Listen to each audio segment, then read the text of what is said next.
Okay, how's everybody doing today? How's your homework? Is it okay?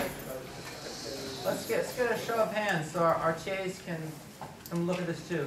How many people found the homework totally easy? Like you were laughing, it was so easy. Raise your hand. Okay, like almost nobody, one person. How many people found it difficult but manageable? You were working through it and it was hard, but it wasn't impossible. Okay, how many people found it difficult and almost getting to be unmanageable? Like you were like, oh, this is pretty hard. Oh, how many people found it just way too hard? Like not even close? Okay, okay, so we've pretty much created the second homework, but we can keep that in consideration when we're creating the second homework.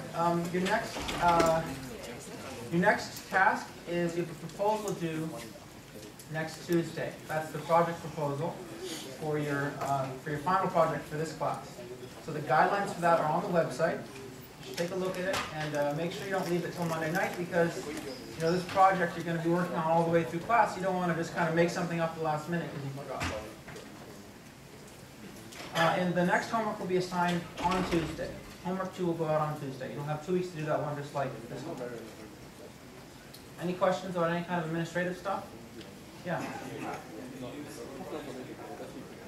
We're asking that you have partners. We're asking that the groups are at least of size 2. Is that right? Yeah, the reason is basically the first second.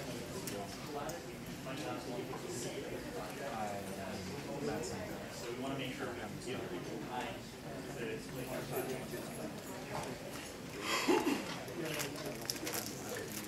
Any other kind of administrative questions?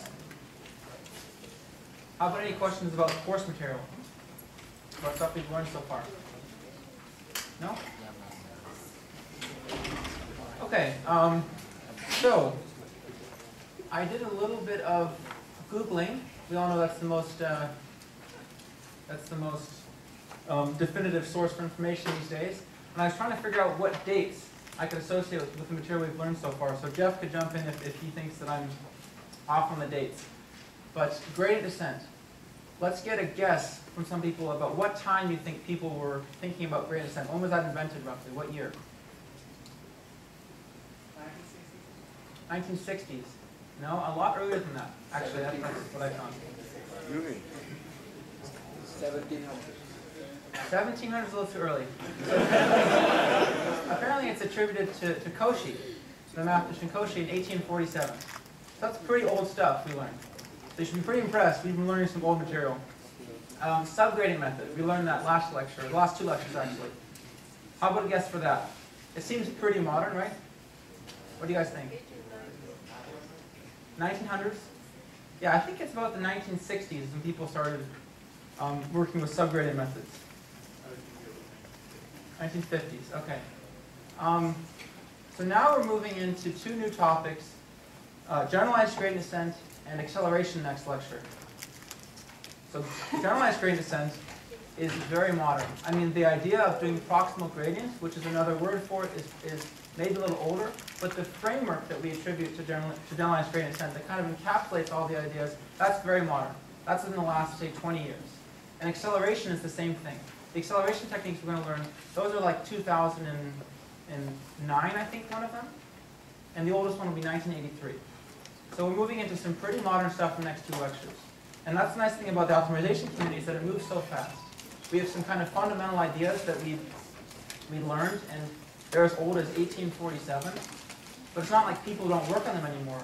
There are papers that come out, you know, every month still in optimization journals about techniques like acceleration, different analysis of first-order methods, implementing first-order methods under different conditions. So it's a lot of kind of modern research dedicated to this field. That's the nice thing is that you also feel like you can really contribute because it's not like there are no new ideas anymore. There's new ideas coming out all the time.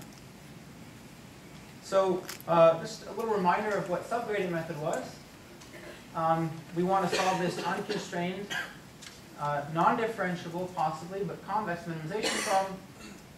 And we use this prescription where we start with an initial guess x0.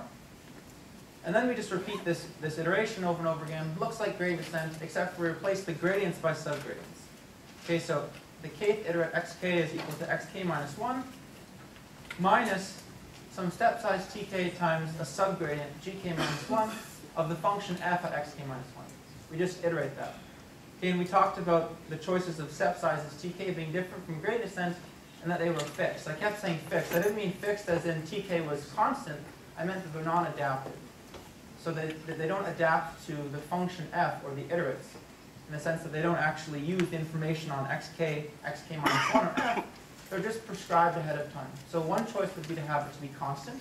Another choice would be to have it to be some sequence of real numbers such that their squares are summable, but they don't sum themselves. Okay, that was 2 prescriptions we learned. And we proved that if f is Lipschitz on some bounded set that contained this minimizer, that was basically the conditions that we imposed, then subgradient method has this convergence rate of 1 over root k.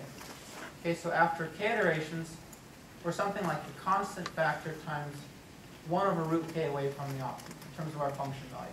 And that constant factor depended on the Lipschitz bound, how far we were away at the start, and the radius of this bounded set. Okay, and we talked about some upsides being that it's very general, and we can apply it to any problem in which we can actually compute subgradients, which is pretty broad. But the upside is it can be very slow. This is a very slow rate. If you think about when we talked about the other way of expressing this can be expressed as if you want an epsilon error in the function value, you require 1 over epsilon squared steps. Gradient descent is 1 over epsilon steps. The difference between 1 over epsilon and 1 over epsilon squared for a small error epsilon is really big. Right? We said if epsilon was like 10 to the minus 3, that's the difference between running 1,000 iterations of gradient descent or 1,000,000 iterations of subgradient. So it's pretty slow. Today we're going to see how we can kind of recover the rate of gradient descent for a broad class of minimization problems in which f isn't differentiable, but it splits up into 2 parts.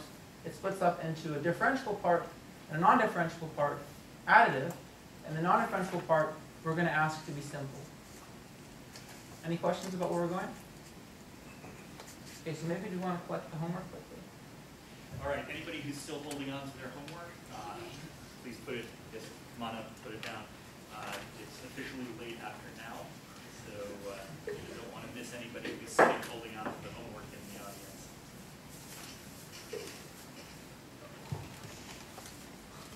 All right, is that everybody? One more. Oh.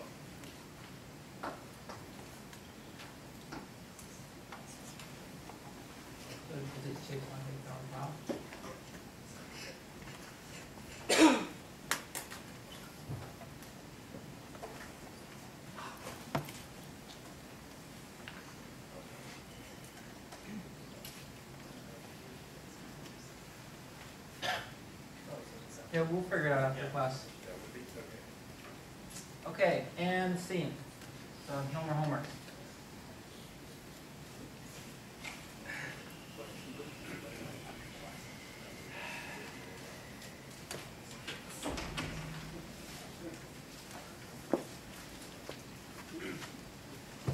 Okay, so that's where we're going. Here's the outline of today's lecture. We're going to talk about, like I said, generalized gradient descent, this framework for doing minimization of additive convex functions, where one part's smooth, the other part is non-smooth. We're going to talk about its convergence rate. We're going to see some nice examples today. We're going to talk about ISTA, which is a prescription for doing generalized gradient descent when the penalty is the 1 norm. So it's going to cover something like lasso, for example. And we're also going to talk about matrix completion. So today we're actually going to see the first example we've seen so far, at least in the first order methods, of algorithms that are getting close to cutting edge. So these are things that you would actually take home and you would use without any hesitation on some real problems. Whereas in terms of gradient descent, that's also true, but we're kind of restricted to smooth problems, and you don't always run into smooth problems when you do research. And with subgradient method, it's kind of like a last resort. If you don't have a better thing to do, you can use subgradient method, but it's pretty slow. And then we're going to talk about some special cases of generalized gradient descent. We're going to see why it gets the name generalized, basically. So here's what we're going to be looking at. We're going to call it decomposable functions. So f is equal to g plus h, where g is convex and differentiable, h is convex, but it's not necessarily differentiable. So if f were differentiable, remember the gradient descent update looks like this. This is just what we have been studying. And in the first lecture I gave, I motivated that by saying, well, it's like doing a quadratic approximation around f, this quadratic expansion, where we replace the Hessian matrix by 1 over t times identity matrix. Okay, so if we're at x and we do this quadratic approximation, it looks like this. I take f, I add a linear term, the gradient f transpose z minus x. Okay, so z is my variable here in the quadratic approximation, plus 1 over 2t times the norm of z minus x squared. This is like f hat, we're going to call it, with a step size t at z. This is the quadratic approximation around x evaluated at z. Okay, and we talked about how this update here, this is just actually minimizing this quadratic approximation. So we had a picture that looked like this. Right, if we were, this was our function, and say we were, this is x, then we take some kind of quadratic approximation to that function. That's not a very good quadratic, but you get the point. And we minimize this quadratic, and that might be x plus right here, the minimizer of that quadratic. Okay? So with generalized gradient descent, the idea is very similar, except for it doesn't really make sense to do the approximation around h, because h is not differentiable. So what we do is that we say, well, let's just make the quadratic approximation around g, and let's just leave h untouched. That's all the idea is. So we're going to update our next iterate, x plus. Now that f is equal to g plus h, we're going to replace g by this quadratic approximation, g hat. We're going to leave h as it is, and we're going to minimize this over z. That's going to be our update. Okay, so what does that look like? Right, let's just write that out. It's g of x plus the gradient of g of x transpose z minus x plus 1 over 2t times the norm of z minus x squared. This is just like we had with f, plus h of z. So we didn't touch h. And just like in gradient descent, we can rewrite this term, okay, by recognizing that this is like a cross product term, and this is like the squared term, and the squared term for whatever's left over doesn't involve z. So if we're minimizing, we can always add or remove constants that don't depend on z. And it looks exactly like this, right? When we square z minus x squared, we get that term. And we look at the cross product between z minus x and this term, and we multiply 1 over 2t, we get this term. Okay, so this is what we're doing. We're minimizing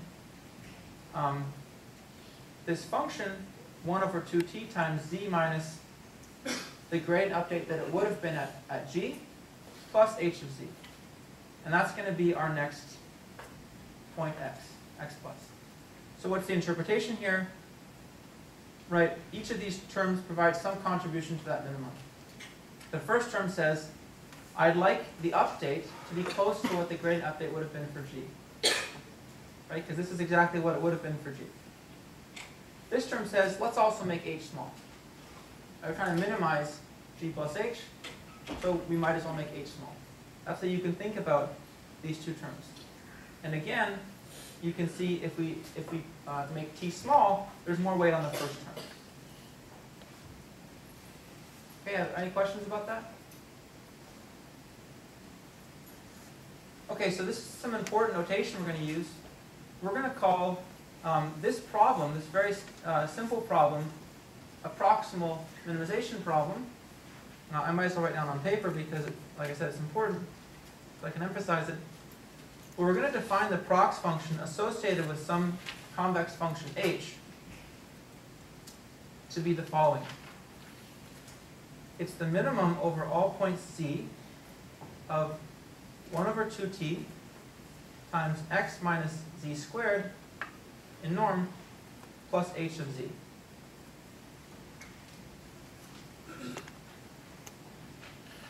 Okay, what happens if h is the one norm? Let's see if we can recall what we did last time. Do people know what the prox function is in that case?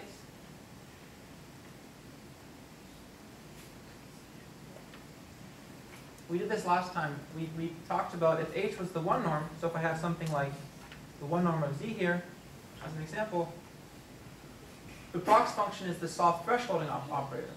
we proved that actually you can get that very simply by just taking the components of x and moving them to 0. If I had a lambda here, for example, by an amount lambda, and not moving them through 0 if they're already lambda away from 0 or less. Okay, so we're going to define this to be this quantity for a general convex function h to be the prox function. And now if we look back at the previous slide, this is just the prox function evaluated at the point x minus t times the gradient of g of x. Right? That's what this is right here. So now we can write our gradient descent updates as follows. I start with the initial point x0, and I repeat this step. xk is equal to the prox function evaluated at xk minus 1 times tk times the gradient of g at xk minus 1. Okay, so this is the gradient update for g. Here I'm kind of implicitly assuming that I actually know what this prox function is, like if h was the one norm at soft thresholding, for example, and I repeat this update over and over again. So that's generalized gradient descent. Let's take an even easier example. What happens if h is 0? What's the prox function in that case?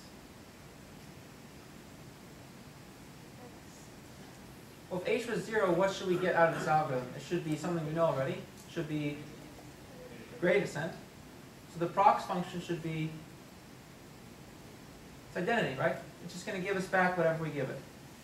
And is that true? Well, if h was 0, then if we minimize this problem over all z, we're just going to take z equals x.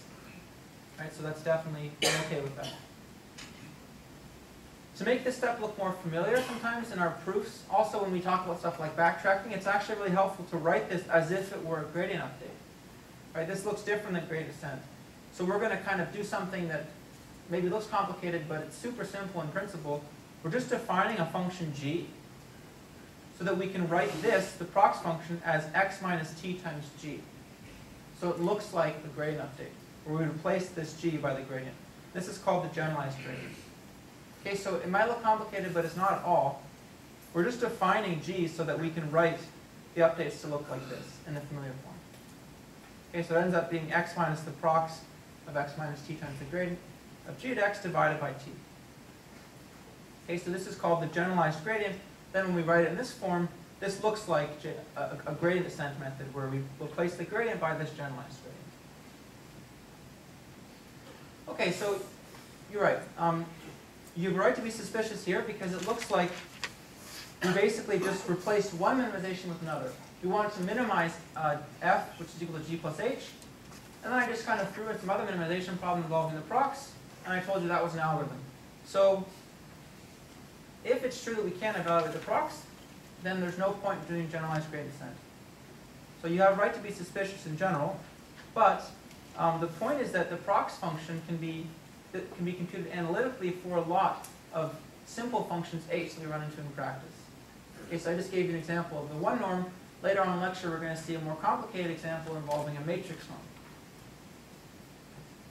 So when this prox function can be evaluated analytically, this algorithm runs very smoothly, very nicely. We're going to note two things. The first thing is that the prox function doesn't depend on g at all. Right? It doesn't depend on the function g. All it takes is a value of its gradient as an argument, but the definition of the prox function up here, there's no g in it. So evaluating the prox function has nothing to do with how complicated g is. So g can be some incredibly messy, smooth function. As long as we can compute its gradient, the prox function is going to be unchanged, and we can repeat this minimization. Right, so we could have, for example, least squares loss plus the L1 norm. The prox function we saw thresholding. We could also have some incredibly complicated smooth likelihood plus the L1 norm. And it wouldn't matter, because the prox function would still be soft thresholding, and as long as we can compute a gradient of that function g with some very complicated likelihood function, or I guess in this case it would be the minus likelihood function, it doesn't matter. We can still do the algorithm.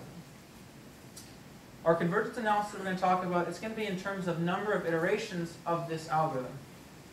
So that means each iteration we evaluate the prox function once.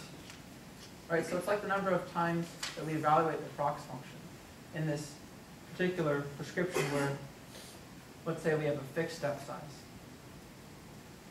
So this doesn't count the operation, this doesn't count the number of operations. That's something to kind of be aware of. Right, because the prox function, suppose each evaluation of the prox function took n squared operations as opposed to computing a gradient transpose a vector, which would require n, then even if we're saying that the generalized gradient descent is a certain rate of convergence, that's not counting how much it might cost to evaluate the prox function itself. And like I said, if it's an order of magnitude slower to evaluate the prox function than it is to do a gradient transpose a vector, then we're not going to see that difference in the convergence rate. Okay? So that's something to be aware of.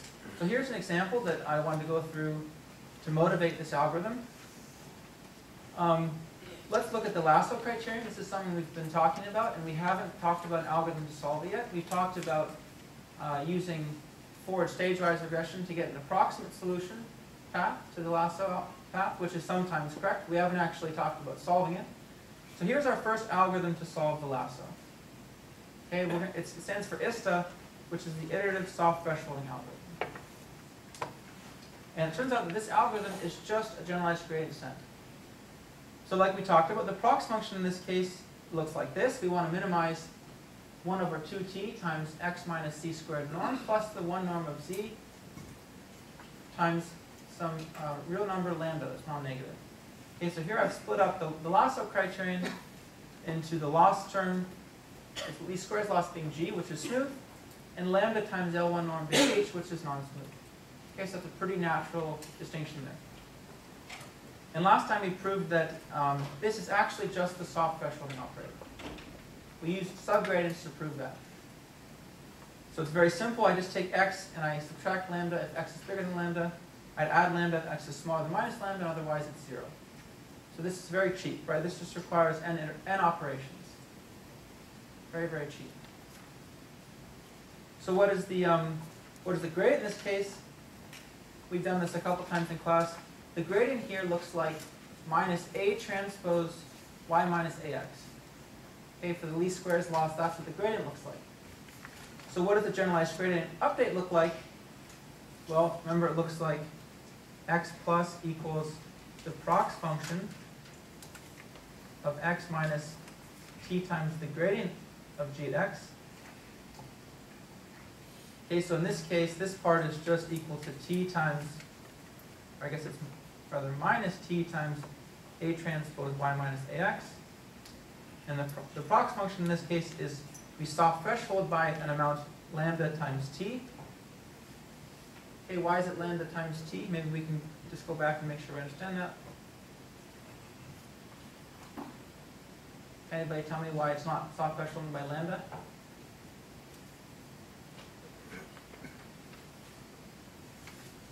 So how do we usually write the lasso problem? There's usually just a half here, right? So if I wanted to write this like a lasso problem so I can use our results about the soft thresholding function, I have to multiply everything by t, in which case the penalty parameter now is lambda times t. But I can multiply by t, it's not going to change the minimizer. So I can do that. In that case, the penalty parameter is actually lambda times t. So when I do this soft thresholding operation, that's what I use as the penalty parameter. So the algorithm looks like I soft threshold x. I have two minuses, so it's actually a plus t times A transpose the residual. Okay, and I just repeat that over and over again. That's a very simple algorithm. I start at 0. I evaluate this. It just ends up being A transpose y, right? And then I choose some step size. I soft threshold that, and then I repeat this over and over again. And that is going to get me a lasso solution. We haven't proved that yet, but we're going to shortly. So that's, you can see why it's called iterative soft thresholding, because each step is just soft thresholding. We just keep repeating that. So here in this plot, I've compared generalized gradient descent, so this implementation, ISTA, versus the subgradient method for computing a lasso solution. I was wondering, do we have a particular way to find the subgradient? Like when we put a subgradient descent and we're given an arbitrary function, how do we know what its subgradients are? So I mean, part of it is you'd have to bring out a piece of paper and write it down and figure it out before you run the algorithm, before you implement the algorithm, or you might look it up if it's really very messy and you can't figure it out. So in this case, we can maybe just go through it. I think we have gone through this, but I'm claiming that I implemented subgradient method here for the lasso. So let's just make sure we can actually compute its subgradients. So the lasso loss looks like this.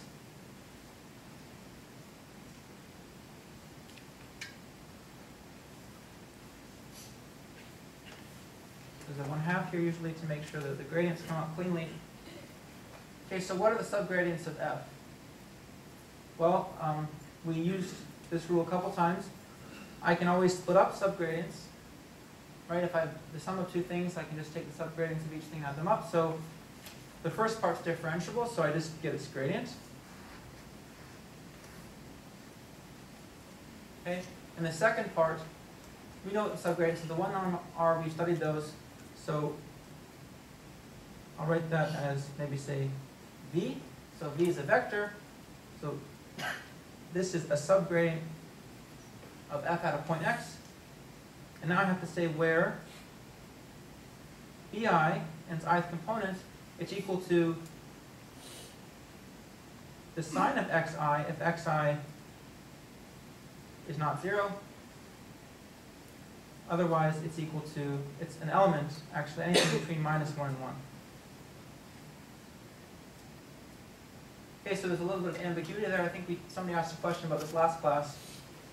If you give me an x, there are many subgradients I could compute, right? Because if x happens to have some components that are 0, I'm allowed to choose anything between -1 and 1 as a subgradient. In this example, I just chose 0 to be a subgradient whenever x was 0 in a component. I tried also choosing an element that was uniformly chosen at random over this interval. It didn't end up mattering. The convergence was the same for both. Okay, so in this particular example, I could run subgradient descent also. I can almost always run subgradient descent, right, if I can compute subgradients. And as a function of the number of iterations on the x-axis, k, I'm showing you the difference between the function value and the optimal value. So it's f of xk minus f of x star, the two different methods. So if we want to get down to an error of about 0.02 in this case, generalized gradient descent gets us there in 1,000 iterations. Whereas subgradient method, you can see, it looks like it's probably never going to get there within our lifetime. I mean, that's an exaggeration, but at 1,000 iterations, it appears to be really flattening out. Okay, so the difference between 1 over k and 1 over root k, we can see in practice is pretty drastic. Yeah.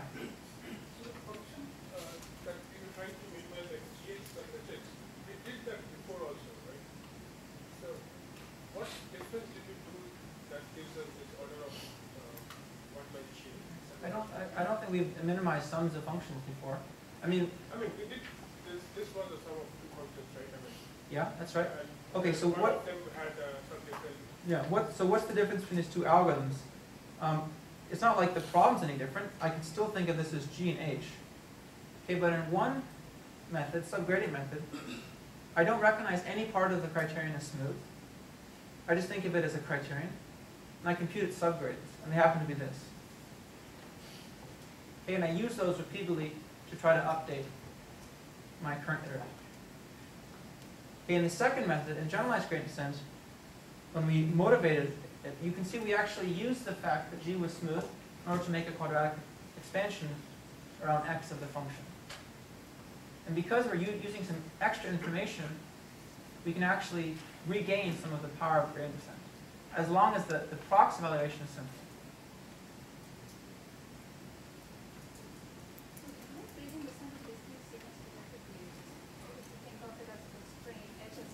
Yeah, that's a good point. So we're going to actually talk about that probably by the end of this lecture. The reason why we call it generalized gradient descent is because it encapsulates a lot of things. We're going to kind of go over that at the end. One of them is projected gradient descent.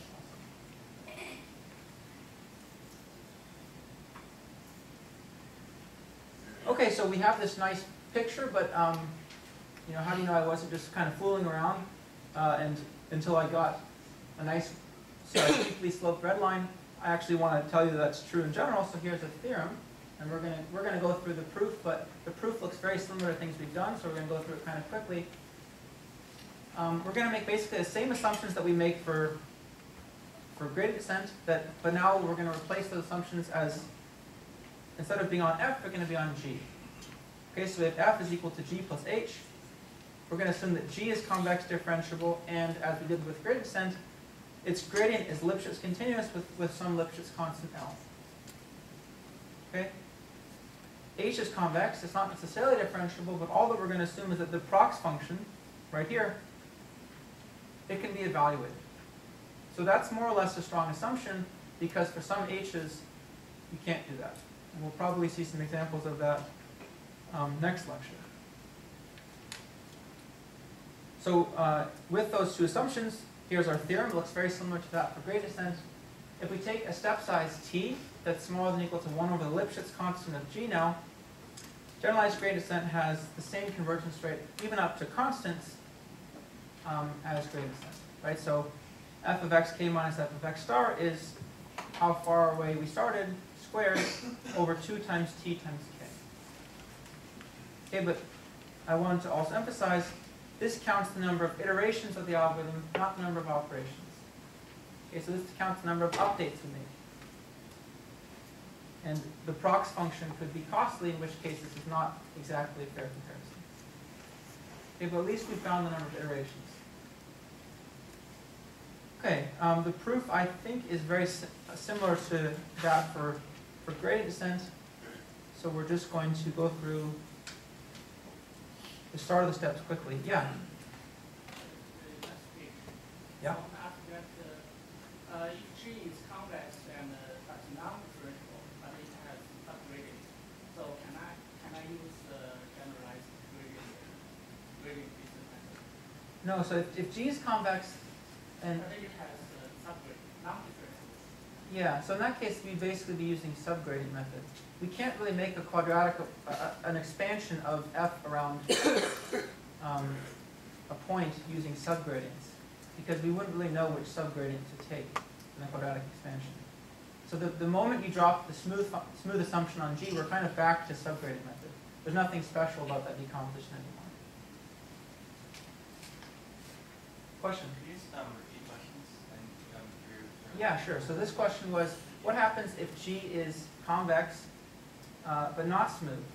Does generalized gradient descent work at all? And the answer that I gave was, in that case, you're basically back to doing subgradient method. It doesn't make sense to do this approximation.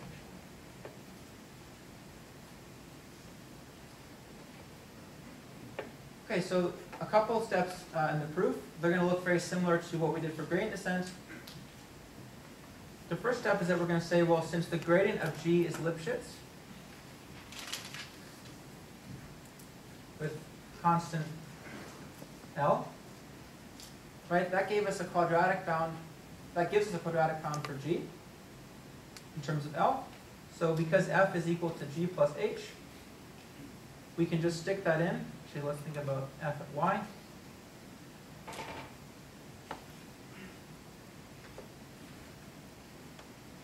It's G of y plus h of y. Right, but now I can actually use this quadratic bound that I know for G.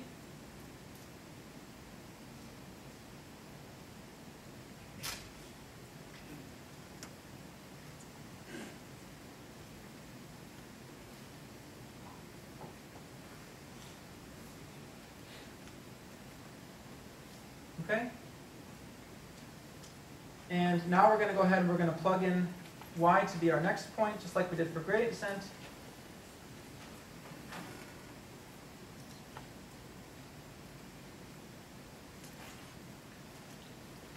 T times, actually, this is not quite our update, so maybe this notation, we have to be careful about using x plus. This is not the x plus that we're going to actually update. This is, oh no, it is, sorry. That's the generalized gradient. This is our update, right? Because I defined the generalized gradient in this way, we can write the update like this. That's the point. It's very nice. It parallels gradient descent. Okay, so let's just go ahead and plug that in. Then we get f of y is less than or equal to g of x plus, okay, so y minus x, right? We're going to get basically this term, transpose the gradient of g. So I get t times the gradient of g transpose the generalized gradient. Okay, and now for this term I have, again, t times the generalized gradient squared, so I get LT squared over 2 times the norm of the generalized gradient squared. And then we have this h of y hanging around that we haven't touched still. You missed the minus sign. Minus t there. Oh, thank you, yes. We're doing y minus x, right? So this x goes away and we still have a minus sign. Okay, plus, I might as well write it as h of x minus t times the generalized gradient. Okay, now we're going to use the fact that we know that x minus t times the generalized gradient, this was chosen to be basically the prox function, right, of t times x minus t times the gradient of g. That's how we defined it. And what is that? That's the argmin over all vectors z of, we had it written like this.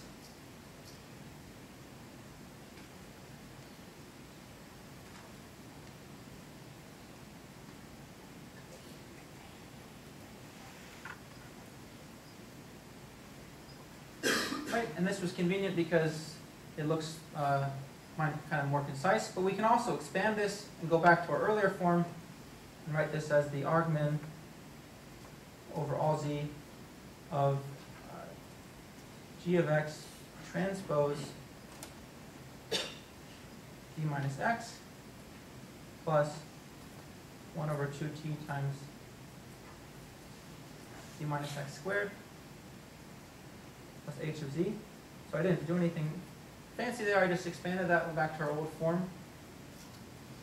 Okay, and now we're going to use our knowledge of subgradients to say that, well, something minimizes this if and only if it makes the subgradient 0. Right, so what are the conditions for which this is 0? We have to take a for which this is minimized. Let's take a subgradient of that. So this part is differentiable. This gives us the gradient of g of x. Right here, I'm doing everything with respect to z. This part's also differentiable, and we just get 1 over t times d minus x. Right, and this part, let's just call it b, where b is a subgradient of h at z. Okay, so z minimizes this expression if and only if that's true. Right, but we know that z equals this minimizes this expression. Right, that's how we defined it. So in particular, what do we know?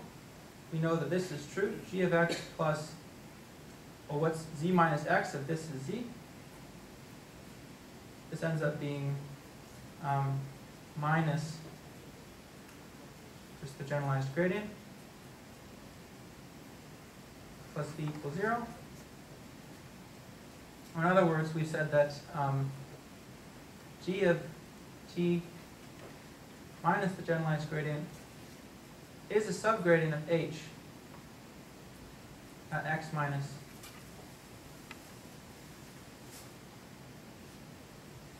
sorry, that should be a generalized gradient.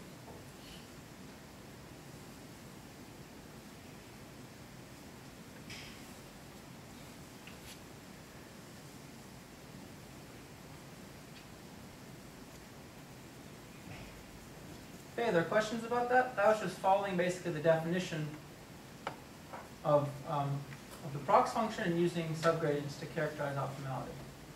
People clear about that step? Okay, so this is what we know. Okay, so now let's use basically the definition of subgradients and just say that, well, if this is a subgradient of h at our updated point, then by definition, if I take, for example, h of x, I know that it's bigger than or equal to h of that point plus a subgradient, well this is a subgradient, just prove that. Transpose x minus this point. Okay, what happens when we do that? We just get out g t of x, and we get out a t also, right? That's the definition of subgradients. Okay, and now we're just going to go ahead and we're going to plug this inequality in for this h right here. Okay, so in other words, we rearrange this. We say that h of t times the generalized gradient is smaller than or equal to h of x minus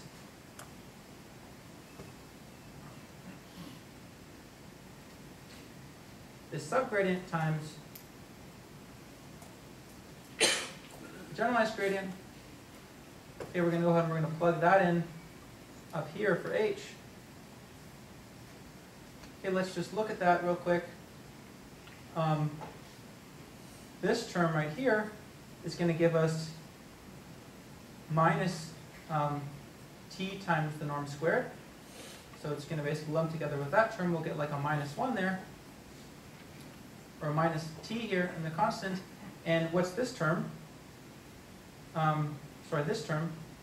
This is going to be positive the gradient of g transpose the generalized gradient times t. It's going to cancel with that term, which is just the negative of it. Okay, so we're going to arrive at an inequality that looks like this at the end when we plug that in. F of x minus t times the generalized gradient, so our next step, is smaller than or equal to g of x plus, well, I'm going to put this h of x right next to it. Okay. Plus, I guess I want to write it as minus, so it minus of our previous proof. Minus 1 minus LT over 2 times t times the norm of the generalized gradient. So that just came from plugging in this inequality for h into our previous expression. And what's this? This is just f at x. Right, so now this should look extremely familiar to gradient descent. We basically said that f of the next point is less than or equal to f of the point we're at, minus 1 minus the Lipschitz constant times t over 2 times t times, instead of the gradient squared, now it's the generalized gradient squared. Okay, so from here on out, we know how to complete the proof. We just take the step size to be small enough, for example. If it's less than 1 over t, then we can get something like a, this to be minus a half. Bound that by minus a half. Or this, sorry, bound this by a half. And then we can use the same arguments we used for gradient descent to get our convergence rate. Okay, so I'm not going to go through those steps because they're the same. Yeah? Did we have different assumptions? In the sense that I think there we assume that function was Lipschitz, not the gradient. Yeah, that's right. This doesn't necessarily show that Then subgradient method? Yeah, that's true. We use kind of weaker assumptions for the subgradient method than we did for this. So the question was, I'm sorry, I should repeat it. When I assumed, in this theorem, what I assumed is that the gradient was Lipschitz. In subgradient method, I assumed the function was Lipschitz. This seems to be a stronger assumption, so how can I say that it's a better result? The answer I can give is that it doesn't, we don't really have an analog for assuming the gradient is Lipschitz in the subgradient mode. We talked about that a little bit, I think, a couple lectures ago.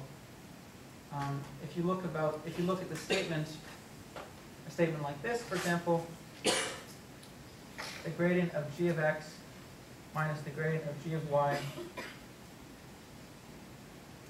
less than or equal to L times x minus y.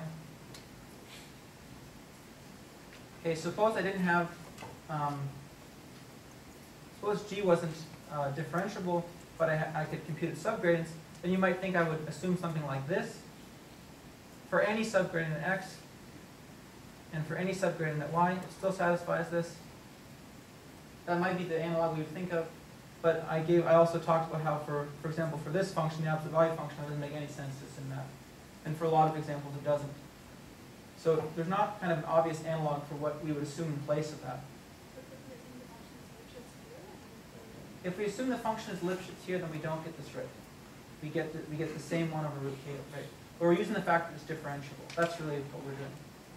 So Ryan, actually, if you in your proof, you didn't actually directly use this condition like this. What you used was the Taylor. I mean, you put it into Taylor and you assumed it over there. Right. So I basically assumed that g of y could be bounded by this. Exactly. So the thing is that they make that assumption for subgradients also. They just say that you can't write it like that, but you can assume that the function for all subgradients satisfies g of y is at known g of x plus any subgradient and y minus x plus a constant y minus x over square. And I think you do get. Yeah, I believe that. So what GT is saying is that if you start off with this assumption, but I replace the gradient by any subgradient here, I assume that for some L, I can bound g of y by the same kind of expansion, but I replace the gradient with any subgradient, then I can go through the proof the same way, because that's the only reason we assumed the gradient was Lipschitz, was to get this bound. I just don't know off the top of my head how many cases that covers in practice. I don't. None. Yeah. None that are more than the gradient, because if you're upper bounded by a quadratic and you're lower bounded by a plane, they sort of squeeze together and force the function to be differentiable at that point. That means that the limit has to exist if you're squeezed between the quadratic and. So it doesn't actually capture any non-smooth. It does. It doesn't. It's true, but it doesn't help. Okay. These are all good questions. Any other questions? Okay. We're going to talk quickly about backtracking, and then we're going to take a break. Last time I forgot my watch, so I went right through in the lecture. This time I brought my watch, so you can have a break. Backtracking, how do we do that here? Well, it might look kind of difficult if we didn't have this nice way of writing the update as x plus equals x minus t times dt of x. Right, this brings us back to the descent world we're familiar with. We can kind of think of how to do backtracking. If we think about it like this, it's not so obvious what backtracking would be in that case. That's another reason why I like this form. Okay, so all we do with backtracking is that we replace everywhere we saw the gradient of g by the by the generalized gradient. And the rules are the same.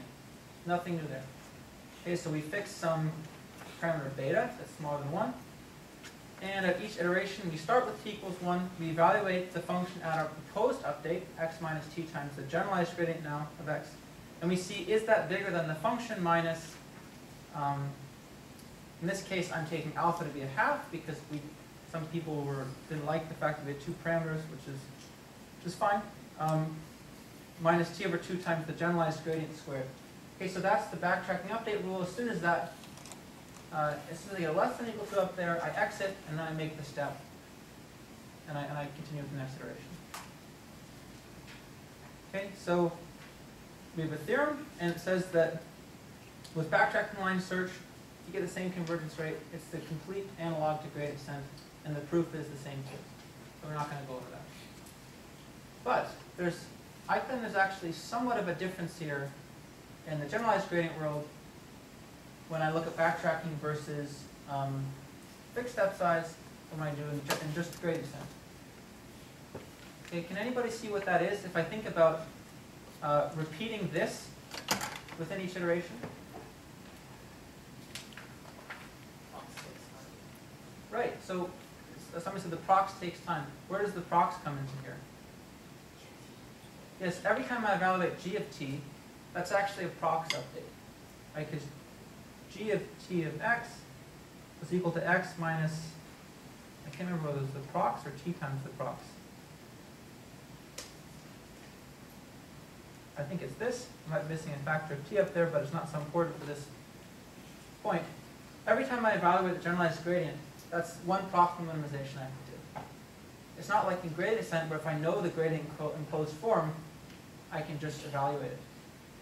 So if I'm repeating this within each iteration and prox updates are expensive, then backtracking actually can be very expensive compared to fixed step size. So This, again, only counts the number of iterations, outer iterations of the algorithm. It doesn't count how many times we iterate in here. It doesn't count how many prox updates we do or how many operations we do. These are all things to be aware of when you're kind of choosing particular things like how do you choose T and which algorithm do you choose, etc. And we're going to go through an example next lecture where we see that actually it makes a very big difference whether I use backtracking and something called acceleration or whether I use something kind of simpler. Questions? Okay, let's take a break then, and we'll come back and talk about matrix completion. Okay, so let's get back to the lecture. I know you all want to hear the end of this lecture. We only have 20 minutes left. I know you're dying to hear about matrix completion. I can see it. Here's an example, a nice example of generalized gradient descent for a pretty sophisticated problem. Okay, so the problem here is that we have some matrix A, it's m by n. We only observe some of its entries. And we only observe the entries ij, where I and j are in some set omega. So do have people heard of the Netflix prize? It seems to be a very popular thing among, yeah? Okay, so that's one example of an application in which we want to fill in missing entries. So in that particular example, A might be a matrix of ratings where we have, say, users on the rows. These are users of the movie rental company Netflix, and we have movies in the columns, and each entry is how that user rated that movie. Okay, so for example, for each user, which I said were the rows, we're not going to observe every entry in that row. Because nobody has seen every movie that Netflix has available. If you have, then it's a whole other story. You have to move on with your life. So nobody's seen all the movies, at least I don't think so. And no movie has been seen by every user either. No one movie has been seen by every user. So no column is probably going to have all its entries spoken out. So there's a lot of missing entries. We want to fill them in. And in this case, we want to fill them in because Netflix wants to make predictions for how users will rate movies they haven't seen, those missing entries. So that when you rent a movie, they can say, oh, you like this one. Let me look up your row. I think you'll also like this one because we predicted a high rating in that row for one of the missing entries. Okay, so it's not, another thing people call this is recommender systems. It kind of falls into the same flavor. So that's a pretty sophisticated problem. The proposals for this challenge had some pretty sophisticated methods in it. Here's a pretty simple method, and we're going to see that we can actually solve this problem, maybe not on the order of the Netflix data, which had, I don't even know, but I'm sure close to 1 million movies, and I don't know how many users, but it was a huge matrix. But we can scale it up pretty large, to pretty large problems. So here's the idea. We observe A over the entries omega. We want to fill it in by some matrix X. How do we choose the X? We're going to minimize the following criterion. We take A, and we look at the entries that we know that we've observed. We subtract off xij squared, and we want X to match A over those entries. This is like a fidelity term. It's just like, for example, in least squares, it's like the loss term. Okay? But we're only going to take this over the entries that we've observed. Because it doesn't make sense to think about the other entries because we don't know what the value of A would be there. Plus, we're going to add a penalty term, lambda, where this is, again, it's a tuning parameter. So we might have to search over values of the parameter to find a good one, times a matrix norm of this matrix X. And the norm I'm choosing is the nuclear norm. Okay, so what does that mean? It means that I take the singular values of X, and I add them up, and that's my penalty. Okay, so if X were square, it's symmetric, and this would be the eigenvalues of X that I was adding up. Okay? But in general, X might not be square if m is not equal to n, so I need to talk about singular values. Okay, so the analogy here is like, this is kind of like what Lasso is doing, but in the matrix world. Okay, in the matrix world, this nuclear norm approximates the rank of X. So if we just wrote down this, we want to minimize, there's no y here, sorry. Aij minus xij squared plus lambda times the rank of X, then that's not a convex problem, because this rank function is not convex.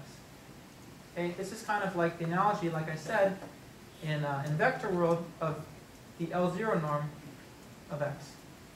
And this analogy is actually exact if I restrict x to be diagonal matrices. Okay, so if x is just a matrix with only entries on the diagonal, then the analogy is exact. This rank is the L0 norm. Okay, but beyond that, this is kind of like a generalization to matrices. So what it's saying is that I'd like x to fit well to what I observe, but I don't want x to overfit. I don't want it to be overly complex. And how do I penalize complexity? I want it to have rank that's under control, and let me approximate that by a norm, which is convex, the nuclear norm of x. Okay? And now we can maybe see why this approximates the rank. If all the singular values were 0 or 1, then this would be the rank exactly. When it's not 0 or 1, it's kind of like what we do in last world, where we add the magnitudes of the coefficients in absolute value.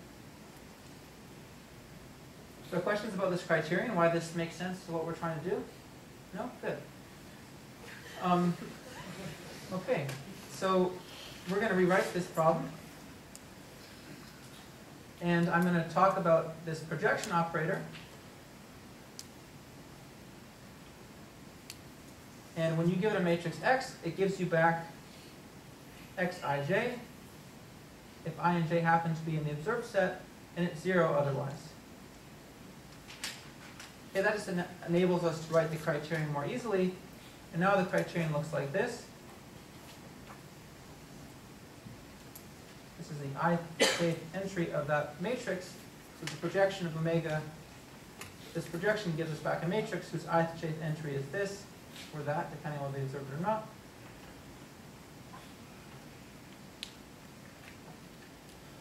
Okay, so now I can write the criterion as the Frobenius norm of those difference from those two matrices squared. That sounds very fancy, but all it means is that I take each element and I square it and I add them up. That's what the Frobenius norm is. That's what the squared Frobenius norm is. So it's exactly that we had before, plus lambda times the nuclear norm of x. And I had a half here. So that's what we want to minimize. Let's call that G. Let's call that H. And let's go ahead and try to use generalized gradient descent. Okay, so we need two things for generalized gradient descent. We need the prox function, and we also need the gradient. So the gradient is the one that's easier to calculate in most cases. In this case, that's also true. So what's the gradient of that g function at x?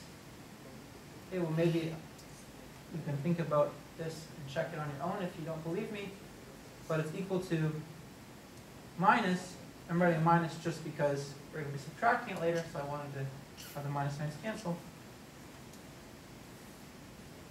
P omega of A minus P omega of x. Okay, if you're uncomfortable with the concepts of what does it mean to take gradients when I have matrices, then hold your horses, because Jeff is going to give you a nice intro to that, I think, next Thursday, when we're going to start. But for now, you can think about just taking the derivative of this, the partial derivative with respect to each xij, right? And think about what the entry of that's going to be. And it's going to be exactly this. Okay, because if we didn't have xij, if we didn't observe it, if it's not an omega, it would be 0. Otherwise, it would be xij. So it's just this. Okay. Okay, that's step number 1. That's the gradient of the smooth part. Now we need the prox function. So what does the prox function look like? In this case, it's equal to, you give it a matrix X, and it solves this minimization problem here. 1 over 2t times x minus c and Frobenius norm squared, right? If you're uncomfortable with the fact that I'm using matrices, you can think about it like I'm really using vectors, but I'm just using this notation to make things more convenient. So this does the exact same thing as what they would do if I just strung them out into vectors and took the difference of their norm squared. The norm of their difference squared. Okay, so there's nothing special about this example. I'm just using matrices because it's more convenient. I'm using matrix notation because it's more convenient here. Plus lambda times the nuclear norm of z. Okay, so we have to be able to evaluate this prox if we want to use generalized gradient descent. And that's what we're going to do next. I claim that in the matrix world, this prox function is exactly equal to also a soft thresholding operator, just like it was in the vector regression world of x. But it's the special soft thresholding operator where I soft threshold the singular values of x in singular value competition, and that's what I return. So what does that mean? It means first I compute the singular value competition of x, udv transpose. I guess I maybe have bad notation on the slides, I have mixed notation. I'm going to use sigma for the diagonal matrix. So what does that mean? It means that u and v have orthogonal columns, and sigma is diagonal. That's what the SVD is. Hopefully we should all be familiar with that at this point. And now I take each element of the diagonal of sigma, and I'm going to soft threshold it, mean that I'm going to move it to 0 by an amount lambda. I'm not going to move it through 0. So that's why I have this max of that quantity 0. Okay, so all the elements are positive, so this is just what soft thresholding does to the diagonal elements of sigma. Moves into 0 if it's bigger than lambda, and if it's smaller than lambda, it sets it equal to 0.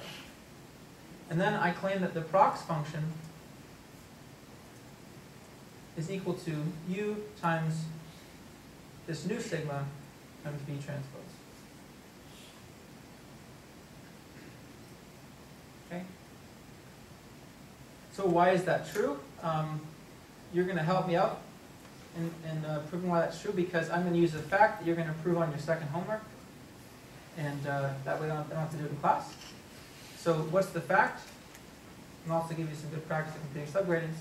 The fact is that if z is equal to u sigma v transpose, then I claim that the subgradients of z, set of all subgradients with a subdifferential, is exactly all matrices uv transpose plus w, where w has, I'm using this to denote the matrix norm or the spectral norm of w, so this is its largest singular value. So the largest singular value of w is small than or equal to 1. And it's orthogonal to the rows of, to the columns of x and the rows of v. Okay? So that's a fact I'm going to use, and on homework 2 you're going to prove that. I think for the sake of time, I'm also going to say that if you plug this in, now, actually let's just go through it a little bit carefully, and then I'm going to say that maybe you have to check the rest at home because I don't want to run out of time. So the prox function of x, right? It's the z that minimizes that expression that I wrote down before.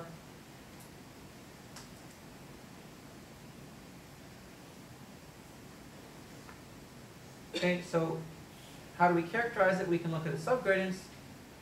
Okay, the subgradient in the first term is just 1 over t times z minus x plus, maybe I'll use it, what notation should I use? I'll just say plus lambda times the set of subgradients of the nuclear norm of z. This has to contain 0 in order for z to be a minimizer. Okay, or I can also multiply through by t, that's no problem. And I just told you what that was. and you're going to prove that for me on the second homework. So now I claim that if you plug in the matrix soft thresholding operator that I wrote down on the previous slide, that we can always find a subgradient of the matrix soft thresholding operator that'll make this 0, and therefore it actually is the prox, because it achieves the minimum. Okay, so that's how you would check that it's the prox. We just take the subgradient equations, we set them equal to 0, and we verify. Okay, so that's something that you can check, but I wanted to kind of get through this example because it's a nice one. So what's the generalized gradient update step now? It looks like this.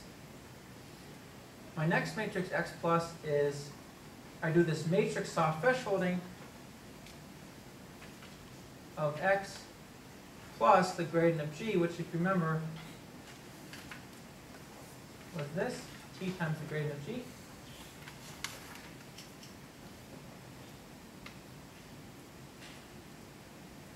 Okay, but now we're going to we can use some special information about the problem.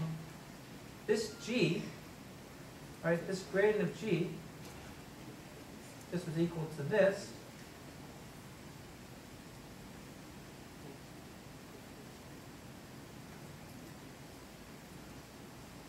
Okay, this is actually Lipschitz with constant 1.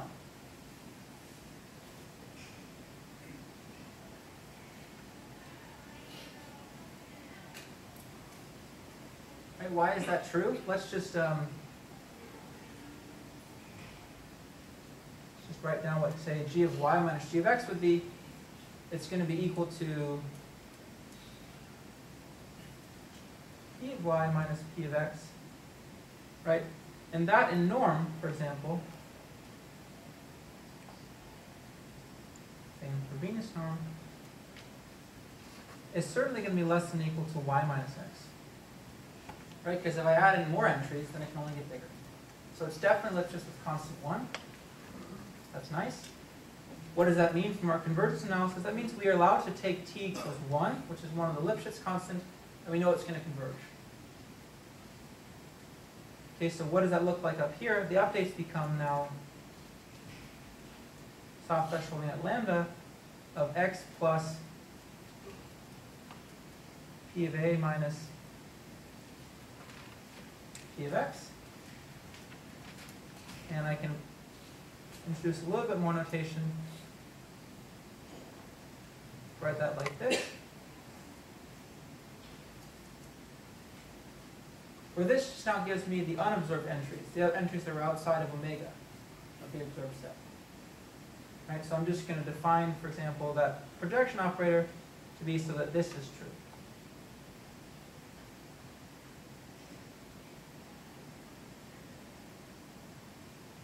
Okay, so this gives me entries in omega and 0 over else. This gives me entries outside of omega and 0 over else, and they're obviously going to add up to x. So what's the update look like? I take A, I take all its entries, I add the entries that in the thing that I was trying to use to predict A, but I add them on the unobserved part. Okay, so I form a matrix by preserving the observed entries, and then I'm going to add in entries that are on the unobserved part. Okay, and then what am I going to do? I'm going to do some kind of matrix soft thresholding, which I can think of as rank reducing. I'm going to make this have a smaller rank. And I repeat that. So this is a very natural idea for an algorithm. Right, if I repeat this over and over again. And it's actually so natural that there's a nice paper that starts here and calls this the soft impute algorithm. And it's become kind of a nice tool for matrix completion. But at least at the time it was written, I think they're aware now, but the authors didn't realize it was it's a generalized gradient descent method.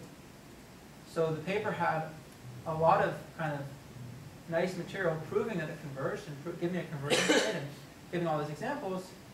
And now that we can see from class, right, we know that it converges. We actually don't have to read that part of the paper because it's just a generalized gradient method with a legitimate step size. Okay, and it's a pretty simple and effective method for matrix completion. And I don't know if I have slides on it. We're going to revisit this next time. And we're going to see this actually can be competitive with seemingly much more fancy algorithms for matrix completion. Any questions about that? Okay, I think that we're out of time, so we're going to continue on Tuesday. Have a good weekend, and don't forget your proposal.